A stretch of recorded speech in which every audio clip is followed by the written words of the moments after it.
Welcome to young assembly.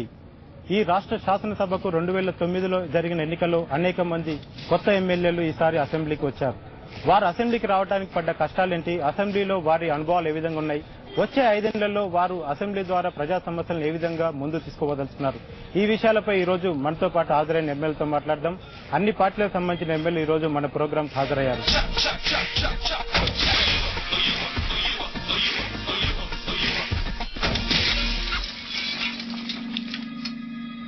Dear MLAs, ఈసారి 2009 ఎన్నికల్లో ఖచ్చితంగా అసెంబ్లీలో కనపడాలి, ఈ అసెంబ్లీ ఎన్నికల్లో గెలుపొంది నేను అసెంబ్లీకి వెళ్లాలని మీరు ఎందుకు అనుకున్నారు, మీరు ఆ గోల్ ని ఏ విధంగా సాధించారు?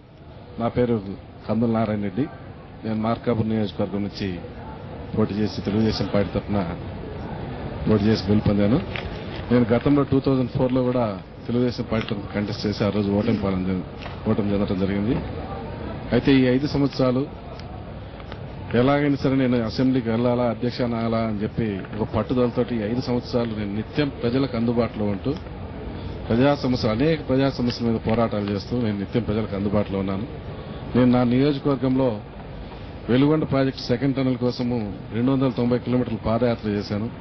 మళ్ళా పల్లె తెలుగుదేశం ప్రోగ్రాంలో ప్రతి గ్రామానికి తిరిగి 375 కిలోమీటర్లు మళ్ళా ఒకసారి పాదయాత్ర చేశాను.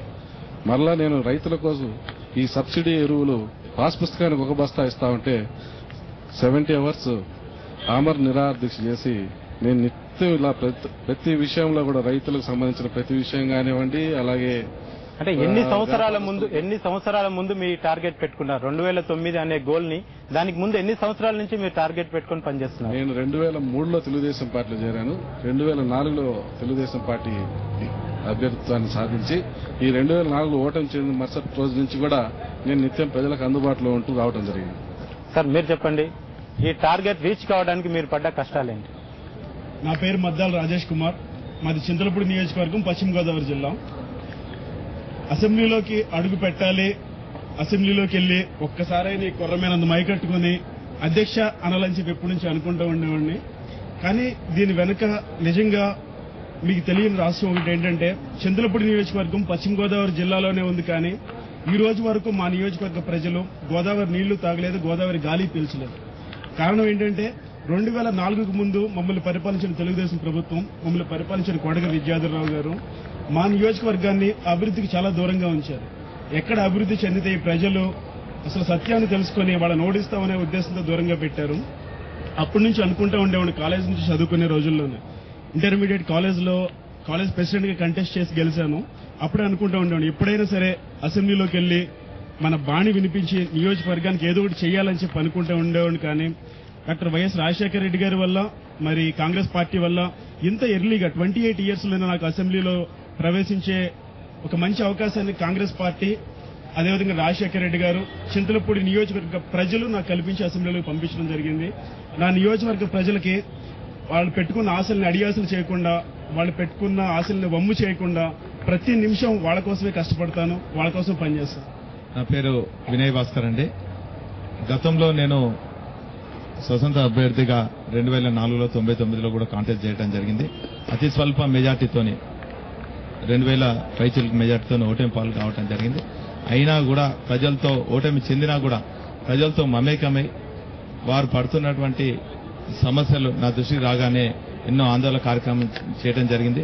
మా దగ్గర కాజీపేట జంక్షన్ అని ఉంది, దాన్ని డివిజన్ స్థాయిగా చేయాలని మరి చాలాసార్లు ఆందోళన చేయడం జరిగింది. ఇదే కాకుండా మరి ముఖ్యంగా తెలంగాణ ప్రాంతంలో ప్రజలు ఎదుర్కొంటున్నటువంటి సమస్యలను అసెంబ్లీలో చర్చించి వారు పడుతున్నటువంటి ఆవేదనను మరి ప్రభుత్వ దృష్టి తీసుకురావాలనే తపన ఉండే.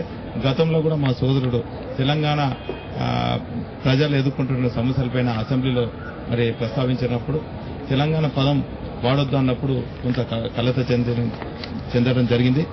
మరి మా సోదరు మరణాంతరం నేను మరి అక్కడ ఉన్నటువంటి నియోజకవర్గ ప్రజల మేరకు నేను ఈ రాజకీయాలు రావటం. యాక్సిడెంటల్ గా ఎమ్మెల్యే అయిన వాళ్ళు ఎవరు? అంటే మొన్నటి వరకు రాజకీయాల్లో లేకుండా ఉండి సడన్ గా రాజకీయాల్లోకి వచ్చి ఎమ్మెల్యే అయి మొదటిసారిగా అసెంబ్లీలో అడుగుపెట్టిన వాళ్ళు ఎవరున్నారు? ఇంతకుముందు చెప్పిన మిత్రులందరికన్నా భిన్నమైన స్టోరీ నాది. గత 18 ఏళ్లుగా జర్నలిస్ట్ గా ఉన్నాను. లాస్ట్ 8 ఇయర్స్ ఇదే అసెంబ్లీలో ఇదే ప్రొసీడింగ్స్ ఇదే గ్యాలరీ నుంచి కవర్ చేసిన వాడిని. నేను ఎమ్మెల్యే అవుతానని ఎప్పుడూ ఊహించలేదు. అంతకు మించి నేను పోటీ చేస్తానని 2 రోజుల ముందు వరకు నాకు తెలియదు. నేను పోటీ చేస్తానని నియోజకవర్గం నేను పూర్తిగా కొత్త. ఇక్కడి నుంచి 3వ తేదీన అక్కడికి వెళ్ళాను. 4 నామినేషన్ వేశాను. 23 ఎలక్షన్ అయింది, గెలిచి వచ్చాను. బహుశా ప్రజలు నా పట్ల నమ్మకం ఉంచడానికి 2 కారణాలు అనుకుంటా. ఒకటి, చిరంజీవి గారు మార్పు ద్వారా తీసుకున్న ఎజెండా, దానివల్ల మాకు ప్రయోజనం జరుగుతుందన్న నమ్మకం అయి ఉంటుంది. రెండోది, కొత్తగా వచ్చేవాళ్ళు, ప్రజా సమస్యల పట్ల అవగాహన ఉన్నవాళ్ళు అయితే మాకు ఉపయోగం ఉంటుందనుకుని నన్ను గెలిపించి ఉంటారని నేను అనుకుంటున్నాను. చంద్రావతి గారు మీరు. అందరికీ నమస్కారం. నాది కూడా చాలా డిఫరెంట్ స్టోరీయే. నేను జస్ట్ మెడిసిన్ కంప్లీట్ చేశాను. నేను చదివింది ఆంధ్ర మెడికల్ కాలేజ్ వైజాగ్లో. అనుకోకుండానే నాకు ఈ అవకాశం వచ్చింది. చెప్పాలంటే ప్రత్యక్షంగా నాకు రాజకీయ అనుభవం లేదు, కానీ మా తాతగారు గిస్కా నాయక్ గారు గిరిజన నాయకుడిగా ఉండేవాళ్ళు పెద్దతండాని ఖమ్మం రూరల్ మండలంలో. ఆయన చనిపోయిన తర్వాత ఇలా ఎన్నికలు రావడంతో పాటు అదేవిధంగా డీలిమిటేషన్లో వైరా నియోజకవర్గం ఏర్పడింది. కమ్యూనిస్ట్ పార్టీ ఫస్ట్ నుంచి కూడా లేడీస్కి రిజర్వేషన్ అని చెప్తూ ఉన్నారు. మా యొక్క కుటుంబ నేపథ్యాన్ని దృష్టిలో పెట్టుకొని మరి అదేవిధంగా చదువుకున్న వాళ్ళు వస్తే ఇంకా బాగా చేయగలరనే ఉద్దేశంతో నన్ను ఇలా ఎంచుకోవడం జరిగింది. అసెంబ్లీలో ఫస్ట్ టైం మీరు అడుగుపెట్టినప్పుడు మీరు ఎలా ఫీల్ అయ్యారు? నా పేరు కొరముట్ల శ్రీనివాసులు. కడప జిల్లా రైల్వేకోట కాన్స్టిట్యూన్సీ నుంచి తెలుగుదేశం అభ్యర్థి పైన 14,000 మెజార్టీ గెలిచాను. నాకు మొదటి నుంచి కూడా రాజకీయాలపైన ముక్కు ఉండేది. అదేవిధంగా డాక్టర్ వైఎస్ రాజశేఖర రెడ్డి గారి నాయకత్వం ఆకర్షణమై నేను విద్యార్థి దశ నుంచి ఉండి యూనివర్సిటీలో ఎన్ఎస్సీ బ్యాక్గ్రౌండ్లో ఉండి పనిచేశాను. 2009లో నాకు రాజశేఖర రెడ్డి గారి సమయంతో జగన్మోహన్ రెడ్డి గారి సమయంతో మాకు టికెట్ ఇవ్వడం, నేను అత్యధిక మెజార్టీ గెలవడం, ముఖ్యంగా అసెంబ్లీకి అడుగుపెట్టడం అనేది నా చిరకాల వాంఛ ఆయన నాయకత్వంలో. అదేవిధంగా మొదటి రోజు అసెంబ్లీకి వచ్చిన తర్వాత నిజంగా it's wonder, grateful to God. ఎందుకంటే ఇట్స్ ఏ హెవెన్. అంటే ఒక ప్రజా సమస్యల పైన ప్రజల కోసం చేసే శాసనాలు ఒక వేదిక మన అసెంబ్లీ. నిజంగా చాలా థ్రిల్గా ఫీల్ అయ్యాను. G24 అవర్స్ న్యూస్ ఛానల్ వారికి నమస్కారం. నా పేరు జోగి రమేష్, కృష్ణా జిల్లా పేడ నియోజకవర్గం.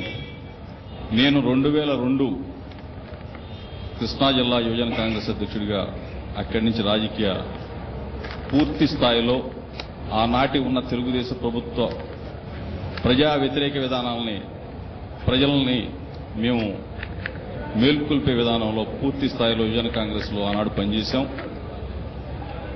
అదేవిధంగా 2004లో మైలవరం నియోజకవర్గం నుంచి టికెట్ ఆశించాను. మైలవరంలో టికెట్ వచ్చి కొన్ని కారణాల వల్ల మిస్ అవడం జరిగింది. మరలా 2009లో మైలవరం సీట్ ఇచ్చారు రాజశేఖర రెడ్డి గారు. లాస్ట్ మినిట్లో మైలవరం నుంచి పెడ నియోజకవర్గానికి మా నాయకుడు రాజశేఖర రెడ్డి గారు మార్చడం జరిగింది. పెడ నియోజకవర్గం అంటే సముద్ర తీర ప్రాంతానికి బాగా దగ్గరగా ఉండే నియోజకవర్గం.